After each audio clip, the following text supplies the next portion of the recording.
வணக்கம். இன்றைய ரிஷிகேஷ் கண்ணன் மீடியா அதில் தீப்பொறி நிகழ்ச்சியில் இன்றைக்கி ஒரு விஷயத்தை பேசுகிறோம்.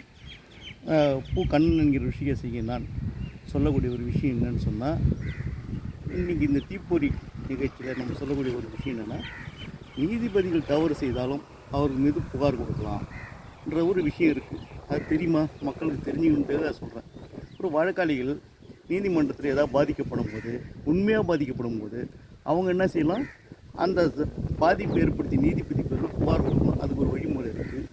அவங்க என்ன செய்யலாம்? உடனே ஒரு பிரமாண பத்திரத்தை தயாரித்து அவரால் ஏற்படுத்தப்பட்ட பாதிப்பு சட்டத்துக்கு புறமா என்ன செஞ்சாருன்றத பிரமாண பத்திரத்தை கட்டெழுத்து பண்ணி பிரமாண பத்திரம் நோட்டரி பப்ளிக் கையெழுத்து வாங்கி மாண்புமை விடுப்புத்துறை பதிவாளர் அவர்கள்னு போட்டு உயர்நீதிமன்றம் விடுப்புத்துறை உயர்நீதிமன்றம் சென்னை 600-104ன்னு அனுப்புனீங்கன்னா அந்த நீதிபதி பேரில் விசாரணை செய்வாங்க. அதை செய்வாங்க. தவறு இருந்தால் அவர் மீது நடவடிக்கை எடுப்பாங்க.